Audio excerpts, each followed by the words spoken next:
expressed on this program are not those of intellectualradio.com, its subsidiaries, or sponsors. Encouraging, educating, and empowering you into action. This is Warriors Talk with your host, Lady ReShell. Hello. Welcome to Warriors Talk with author and founder Lady ReShell, where we move away from awareness towards action.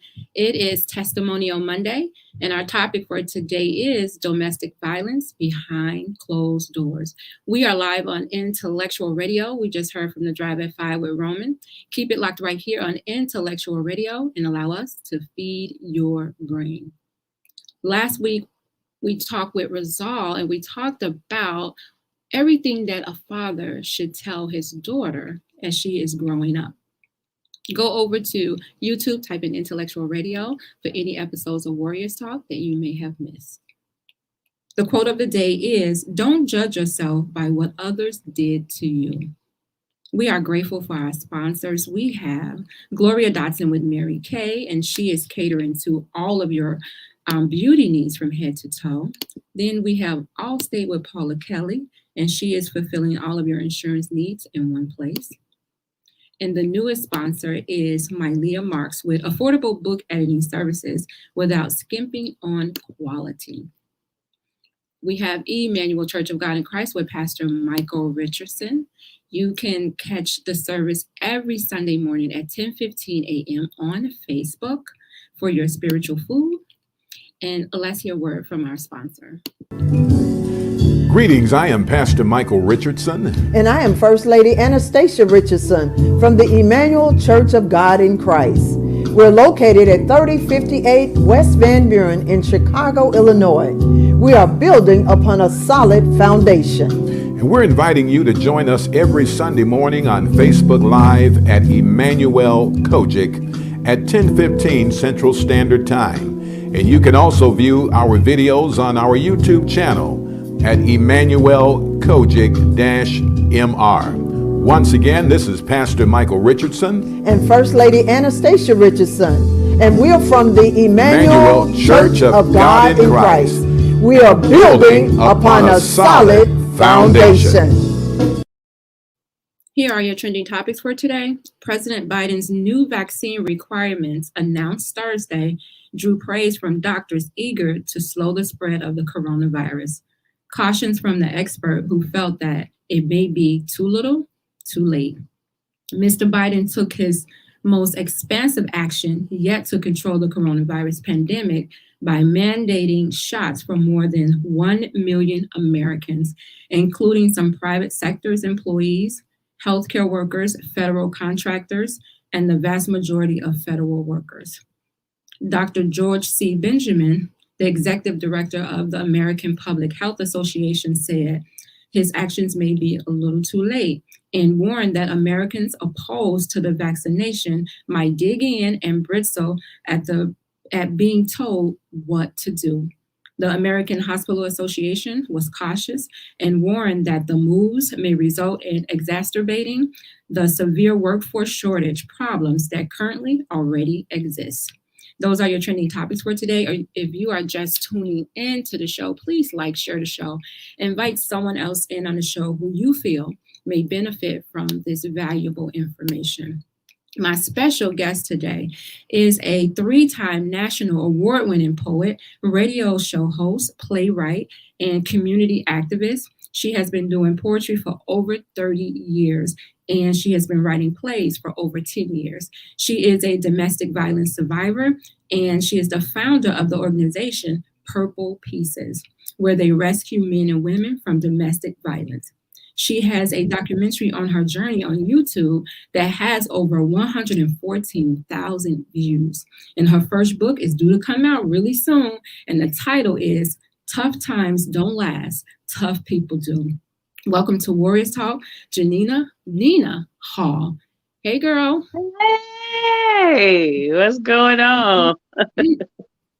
How are you? Good. I'm so excited about the show.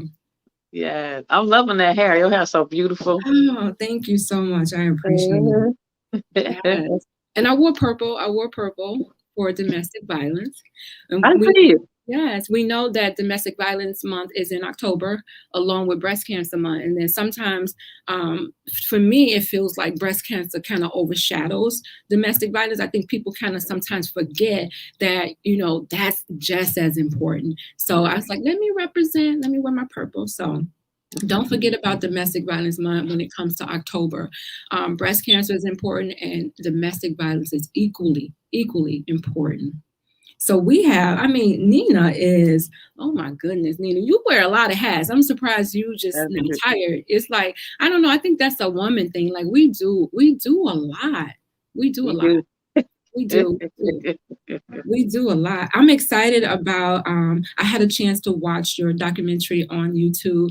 You did? Oh my goodness. Okay. I had no idea. Like, I had no idea what you actually went through. When I heard it, it just brought tears to my eyes. I'm just like, I want to say, what kind of monster would do this to a person? Like, yeah. You guys need to check it out. If you haven't seen it, just type her name in on YouTube and it'll come up.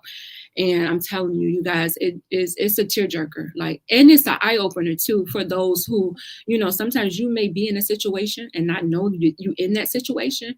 So when you hear somebody else say, this is what I went through, you can kind of look at your own relationship and, identify some things that maybe you should be, worried about, or you should be talking to somebody. So, okay. All right, Nina. Domestic violence is our topic, and we don't have to wait for the month of October to talk about domestic violence. We know that it happens 365, 7 days a week, 24 hours in a day. So we can talk about it at any time. And our topic is domestic violence behind closed doors. And my question to you, Nina, is what is your connection, first of all, with domestic violence? Well, first of all, I'm a survivor. On August the 18th, 2001, I got strangled to death and was pronounced dead and came back to life by the grace of God. So that's number one. And then, like I said, since 2015 till now, I started doing purple pieces because a friend of mine. So I actually owe it all to her, and I thank her every day, every chance that I get, because if it wasn't for her and her situation, I wouldn't have, been able to start purple pieces. So because of her and her story, and what she went through, I was able to rescue her. So she was like the first person that I ever rescued out of domestic violence. And to this day, we have rescued 52 people. So out of the 52 people, 2 have went back, and both of the young ladies that went back almost died. But to this day, they didn't. So a couple of the women that I have rescued have went back, but I rescued them again whenever they was ready. I rescued them again. I didn't look at them no type of way or didn't judge them or anything like that. If I'm here. And that's what I always express to people. If you go, it's okay, because a lot of us go back, but it's just what you do once you are finally rescued. Whether you choose to stay or whether you choose to go back, that's like kind of like your decision. But I will help them as many times. I don't have one young lady almost like 3 or 4 times, get out of it. But she's finally, to this day, her and her kids are finally out. And they finally, moved away, got their own place, and her kids could be kids again and everything. So it's a beautiful thing. But yeah, I have rescued some on more than one occasion. Wow. I know that I've always read that it takes women at least, and I don't know how true it is right now, is it 7 times before they actually leave the situation for good? Never heard of that. I've never heard of that, because honey, 7, I'm not. That's kind of like playing Russian roulette with your life, to be honest with you. 7 times, I don't know about that one. Look, I'm speaking on experience. I don't think that's true. I hope that's not true.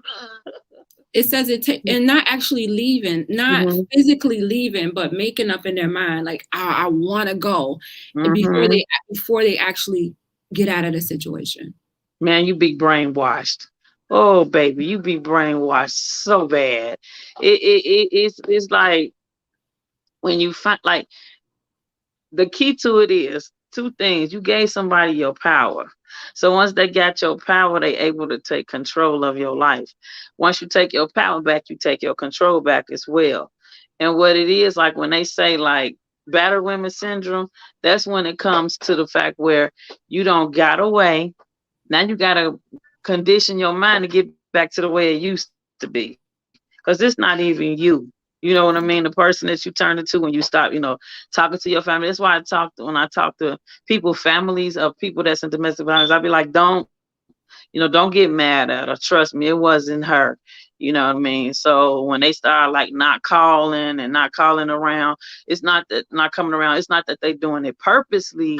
It's just that that's what it is. So it's like for the men that's in domestic violence, the women get them away from their family, and the men get them away. It's the same thing.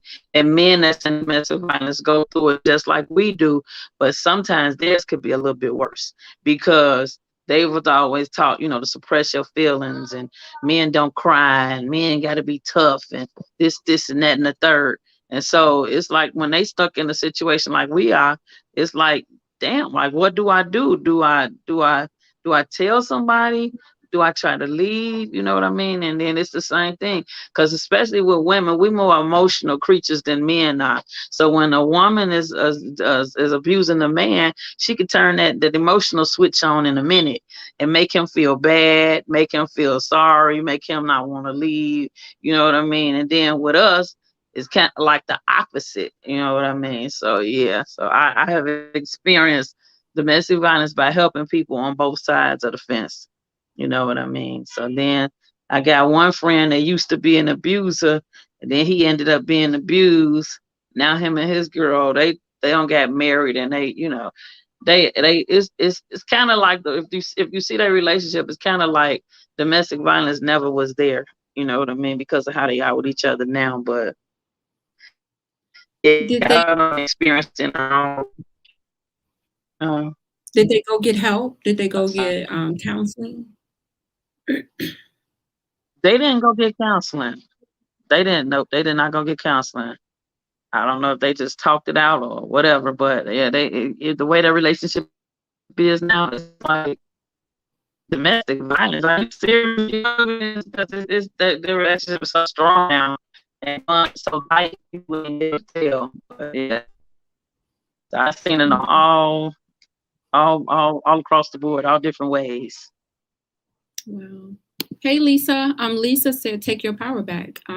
That when you said that really, to give somebody your power, and I don't even know if people do it willingly.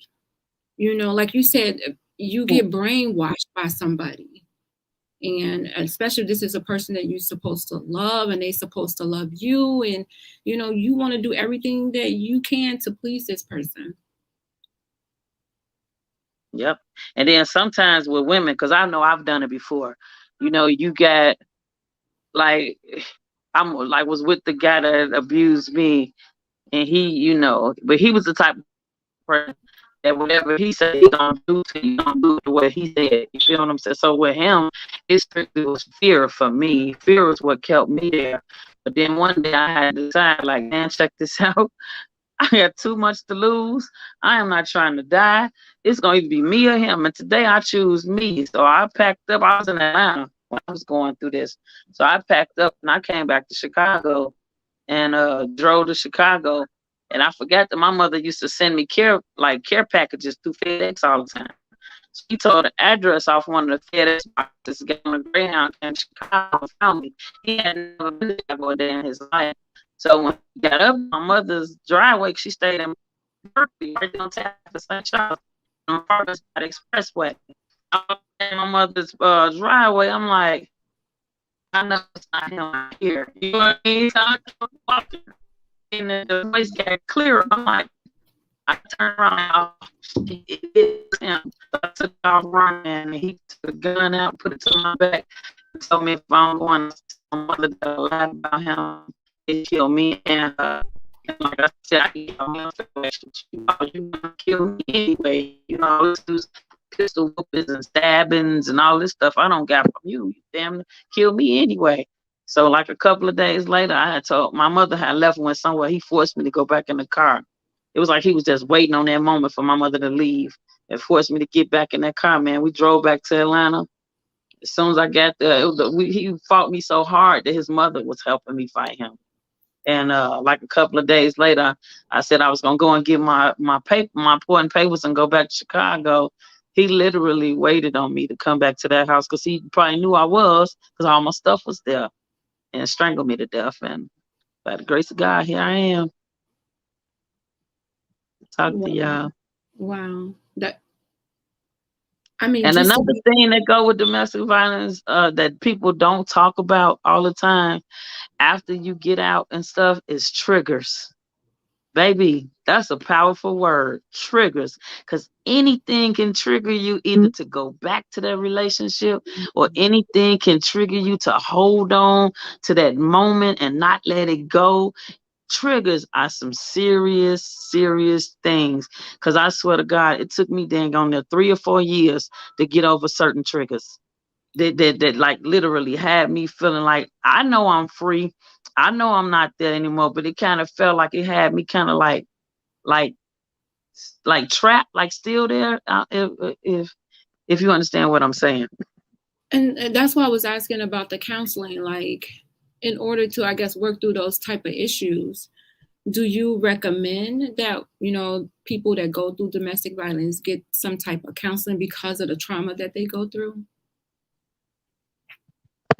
Well, if that's what you feel, if you don't have like anybody to talk, see, my outlet was poetry. I never went to counseling. My outlet was poetry, and that's how I was able to cope and get through a lot of stuff through my poetry and my plays. But like a lot of people don't have them outlets, so I tell everybody, find what your outlet is and go for it. If counseling is that, shoot, go for it. I'm not just counseling, but go for it. If you find something else, you know what I mean? But to me, it's that. If I go to a counselor, like I have, that's been there, relate to what I'm because sometimes people talking to them about shit. Really bad. They never feel what you feel when you're talking to them. If you see what I'm saying. Yeah. But I was rather talk to somebody that didn't know. You was just breaking up really bad. Not sure why. I'm almost wanting you to call in because your information is so good. Lisa said she's sorry that you went through it, and she's glad you survived and that you're sharing your story to help others. Thank you, Lisa. I'm gonna keep telling it. It's so important to see somebody else on the other side, the opposite side of what you've been through, so that you know that you can make it through. And that, you're not alone. I think some people may feel like they're alone when they go through stuff for some reason. I mean, you probably heard of somebody else that went through it, but sometimes when you're going through it, you feel like, oh, I'm by myself. I can't tell nobody. Do you feel like it's a shame that comes with domestic violence, like, being abused, and you don't really want to tell nobody because you feel ashamed? You feel like, is this my fault? Like, what am I doing to cause this? When it really is your fault. The other person needs help. Oh, baby, you go through the shaming, you go through the blaming, you go through the feeling bad, you go through the low self-esteem, you go through the depression, you go through I'm so ugly, don't nobody else want me, because he been brainwashed your butt so bad till you think that don't nobody else want you but this idiot. And it's just you go, man, you go through all them different emotions. But at the end of the day, it's them that's the narcissist. It's not you. It's their fault. You know what I mean? They need to grow up and take responsibility for things that go on in their life and stop blaming other people for it. So that's, and a lot of times mental illness, oh baby, mental illness plays a big, huge part in domestic violence, because a lot of times the person that's on the other end that's abusing you either have been seen their mom get abused before, or they have abused other people before, or they was bullied. They was a bully. I mean, it's a lot of stuff that go with that bullying. mental illness, all that stuff. It just go all together. It really does. And then a lot of people are in domestic violence right now and can't even identify it. Don't even know what it is. Don't even know they in it. A lot of these little girls around here want to play fight with their dudes. They want to call each other bro this, bro that. That is not cute. No way, shape, or form is that cute. And like a lot of them, like I say, don't even know it when they, guys disrespect them, call them out their names and stuff. They think it's cute, and it's not. It's really not, because all it's gonna do is lead to bigger problems. Then when them bigger problems come, what you gonna do now? Some kids that's in domestic violence don't even have nobody to talk to. You would think they have their parents to talk to, but they don't, because their parents be so busy in their own lives, they ain't even focusing on their kids' lives. And kids go through problems sometimes worse than we do. To be honest with you, see, nowadays, like it seems like the family everybody is so busy into their dang on cell phones. People don't even talk or communicate no more. People communicate through text messages and Messenger on Facebook and all that dumb stuff. So, yeah, it's strong. And then especially now since this COVID-19 on it, oh baby, the cases don't went through the roof. The cases don't went through the roof with domestic violence. So, yeah, it's a serious thing. And then you write about October. They focus more attention on breast cancer. My mother passed from breast cancer, so I'm not taking nothing away from breast cancer. But they put more emphasis on that than they do on domestic violence. It's kind of like it gets swept like up under the rug, But it takes people like me and you to bring awareness to it. Fully agree. Rizal said, whether it's breast cancer or domestic violence, always tell your story, because you never know who you could be helping through your struggles. And that's so true. It's so true. Hey, Yolanda Carter. I don't know if you know Yolanda Carter. She's also Yolanda, a domestic violence survivor. That's my sister, my purple sister. Yes. Hey. You guys have some amazing stories. I was thinking about COVID-19, because like some ladies probably they was happy to be able to go to work and get out of the house, and and then some jobs like, oh no, you can work from home now, and it's like, I don't want to be at home with this fool. Like I'm trying to get out the house. Man, so not be in. Yeah. So I could just only imagine how the numbers, went up just from that, or even like how many people are probably getting a divorce after being in the house with this person. Oh yes. Yeah. And then you got so many people that, like, one of my friends, like, before she got married, when her guy was just dating, we didn't see the domestic violence at all. But once they got married, oh baby, it was there. It was there. It was strong. It was there. It was bad. I know you mentioned in your documentary, you mentioned how your guy was so sweet. He was so nice. Sweet. So nice. And it's like, you would have never even thought that this person would be capable of doing stuff like this. And it's like, I think sometimes, how relationships happen really fast, and the person be pushing it, and you're like, everything is happening so fast, but everything, it feels so good. But it's like sometimes they be trying to get you not to see the red flags, so they try to what do they call, love bomb you, so you won't see the red flags. You don't have time to really sit back and be like, wait a minute, that ain't normal. Like I remember being 18 and dating this guy. And at the time, I didn't know it was controlling, right? He would be just, where you at, what you doing, why you wearing that? And I'd be like, oh, that's so cute. No, it wasn't cute. That was a form of control. But, me being 18, just thinking, oh, he just worried about me. No, he was controlling. And I didn't even notice it at the time, because I didn't really think, I didn't really know. I didn't think that's what it was, but that's what it was. And then when we broke up, we ended up getting into a fight. He came to my house, and he was always at my house. When we broke up, and my mom, I told her we broke up, but we never got into a fight. So I didn't think he was gonna hit me. So my mom let him in the little pathway in the front door, and she went upstairs. And so I was on the porch talking to him, and as I'm talking to him, he just hit me dead in my face, dead in my forehead. Mm-hmm. And I was just like, because I'm like, where did it come from? Like, where did that come from? Because I wasn't expecting it. And so he just took his hand, put it around my neck, and my feet was dangling. Just the one hand, my feet was dangling. I couldn't call my mom.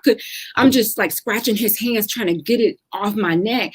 And then finally, I got him off my neck, and we started fighting, and he, we was making so much noise, and then he ended up leaving. I was just like, what? Yes. What was that? Well, because we was together, I think about 2 years, and but I should have saw the little signs because of the little controlling things, but I didn't know. Mm-hmm. So yeah, that was crazy. You hurt his soul when you broke up with him. He had to do something about that, because you hurt his feelings. You hurt his soul when you broke up with him. You know what I mean? He had to get the last word in. He had to get the last emotion, last feeling in. He had to. He wasn't gonna stop until he did. Yeah, and like to this day, I have this thing on my forehead. If I'm cold, you can see a little knot. When it's cold, you see the little knot on my forehead. It's crazy. Yeah, that was so crazy to me.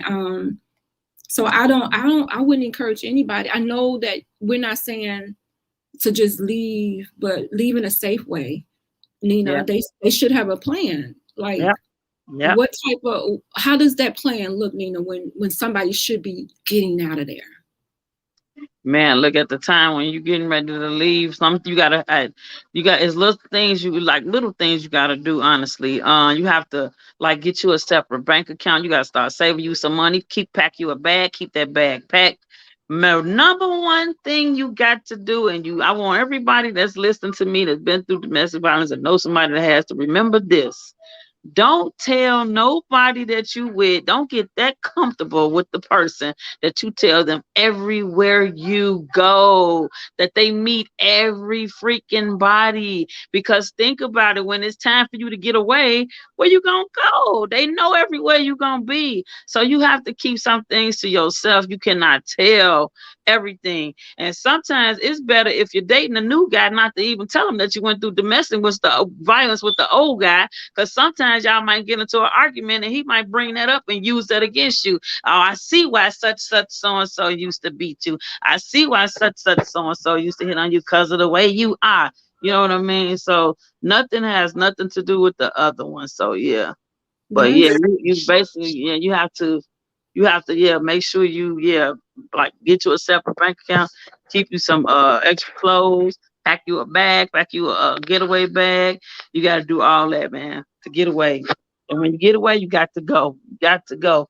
And my like when I got ready to leave, I had called the domestic violence the national hotline, and they was like asking me, I'm trying to get away. They asking me, do you have a pen and paper where you can write down some numbers? Lady, I don't have time to write down anything. I'm trying to get up out of here. I got to go. You know what I mean? I don't know how close he is behind me or nothing like that. So yeah, sometimes, man, like sometimes you just, like I said, you just have to go. You have to put a plan B together and stick with it. Yeah. Yolanda said you're right. They would use it against you. Absolutely. Oh yeah, Yolanda knows. She already know. Yeah. Yeah. How soon was it for you, Nina, to even get into another relationship after you had experienced all of that? Died and came back to life. Like, I know your thoughts was like, a relationship? I ain't thinking about no relationship right now. Like, I really wasn't. I wasn't thinking about none. It was maybe like, maybe like 2 or 3 years later, like 3 years, 3.5 years later. Yeah, 3.5 years. Yep. To be exact. Yep, 3.5 years later.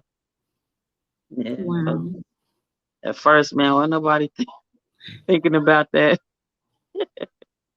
So you did mention that your friend and her guy, today they were in a domestic violence situation, but today you can't even see any evidence of that.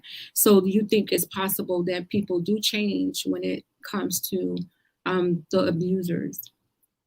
I've seen it with my own eyes. Yeah. I have. Yeah. I have, honestly, I do believe that. Yep, I do believe it. You know what I mean?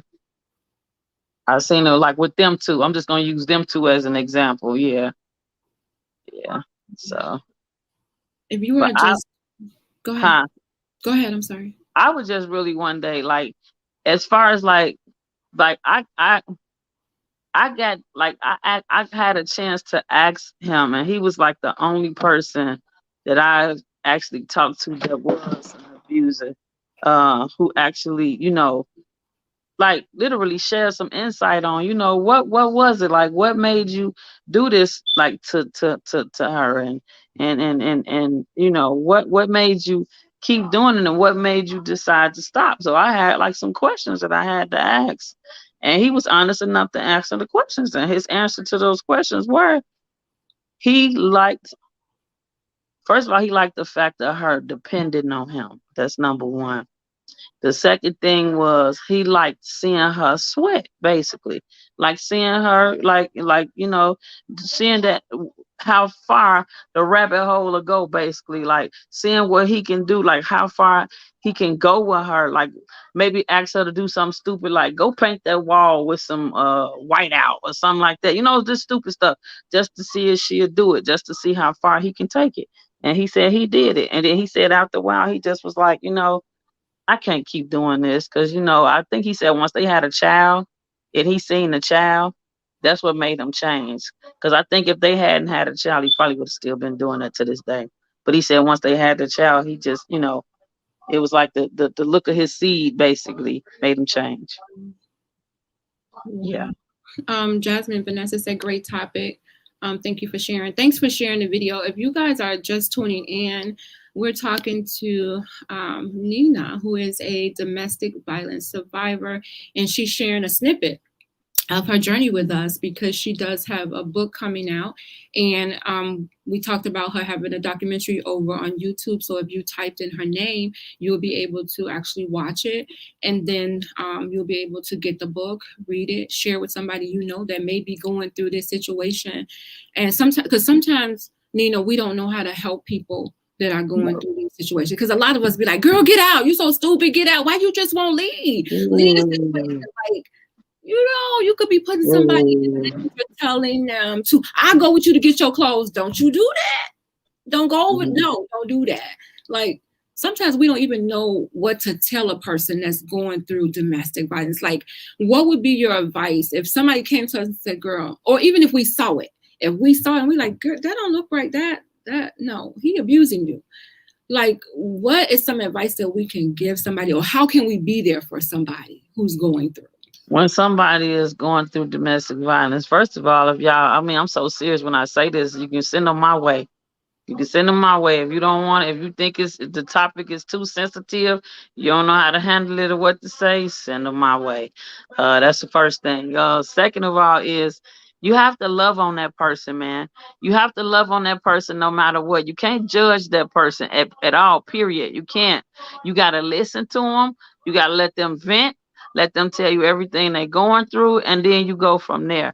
And another one thing, like you said, and I have heard people say that you so stupid, why don't you just leave and everything like that. But people understand at the end of the day, it's not that easy. It's not that easy to just leave, because you don't know if this, like I said, some people been told everywhere they've been. So ain't nowhere to go, because they know that he'll come to, some people will probably be, crazy enough to go to each and every place that they know where you are. But that's why I say you sometimes you just can't tell everything. You got to keep it to yourself. But you just got to love on that person, man, and try to find them help. If you want to find a shelter or something like that, do your own research, help your friend out. Even if you got a couch or something, or a pallet, put a pallet on the floor.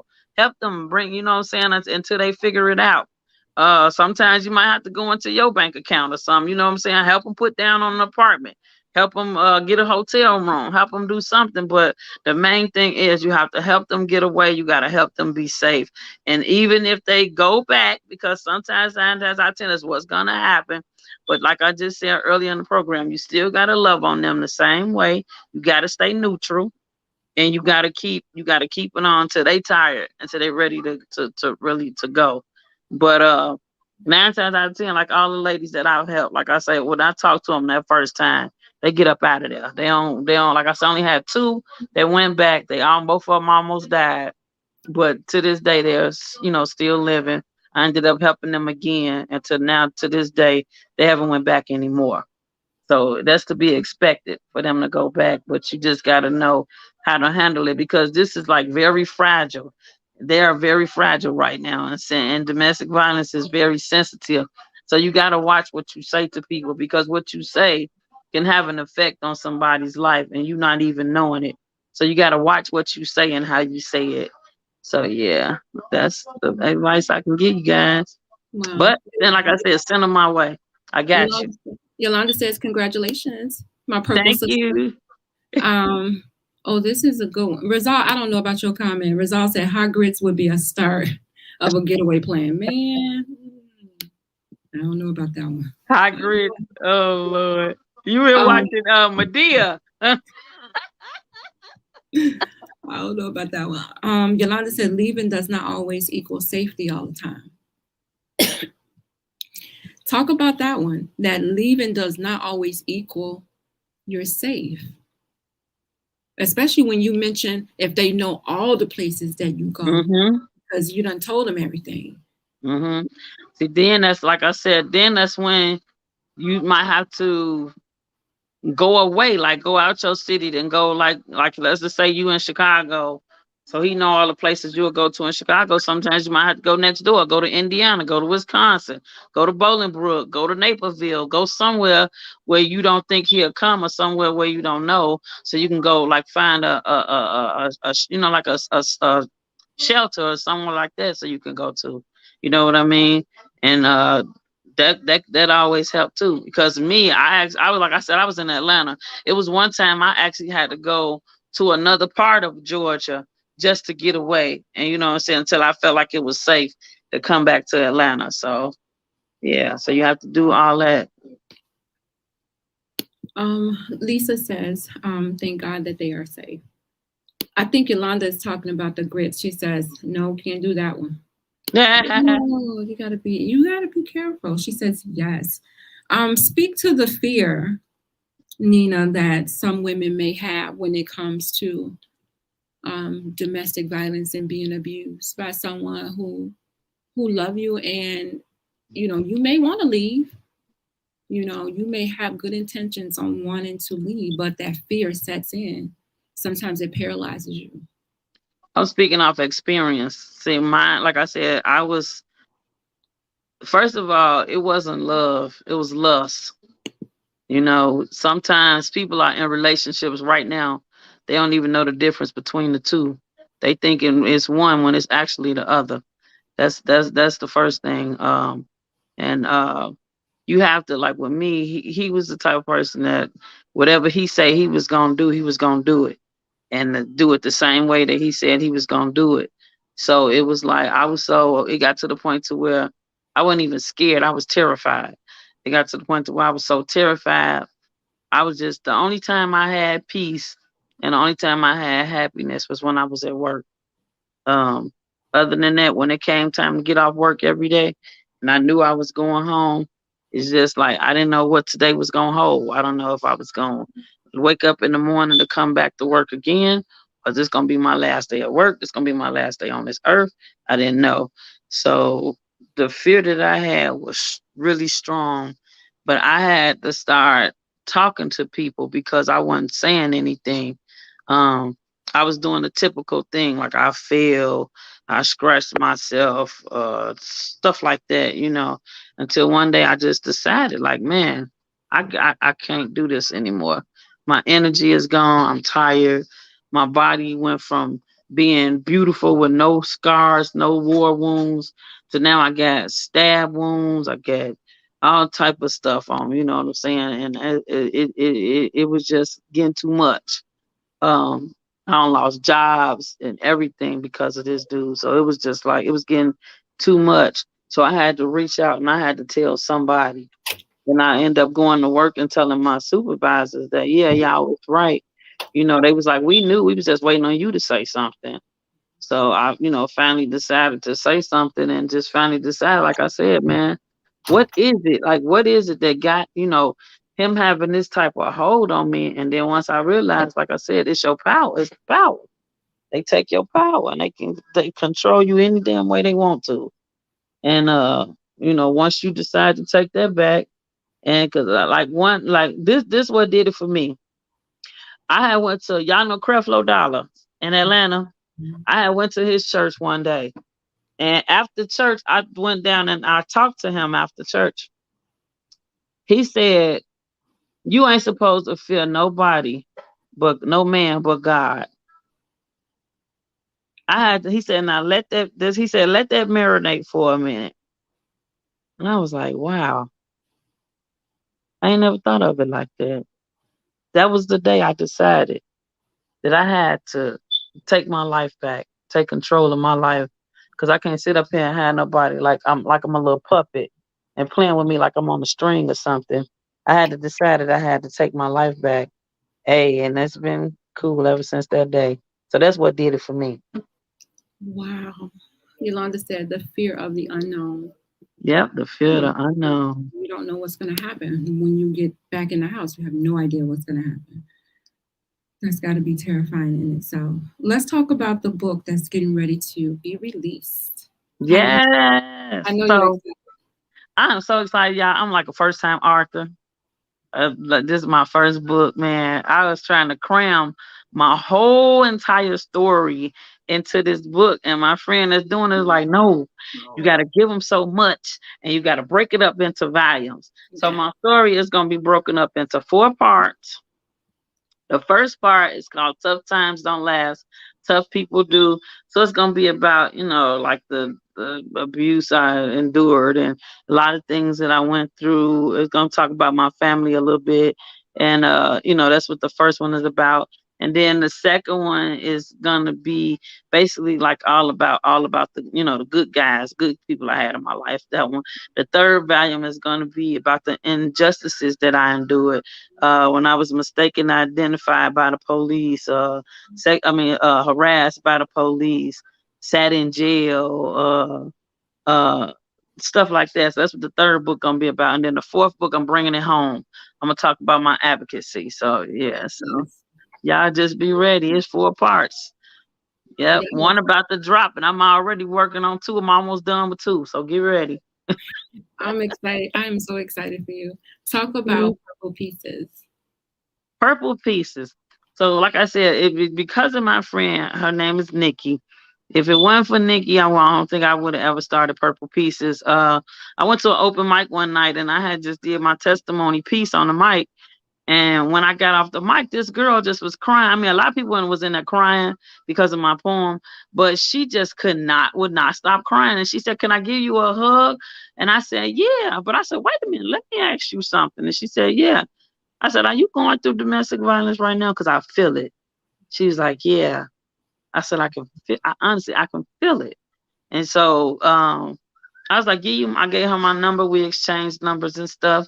So at that time, it was like me, because it's like a team of like almost like 6 of us.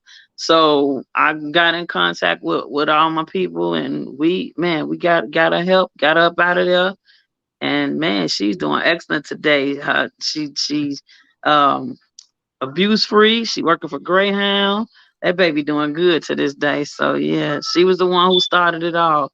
That was in 2015, and we still going strong right now in 2021. I got a billboard that's out too, y'all. Talking about my, with the link to my documentary on it. So yeah. So y'all, be looking around the city. It's there.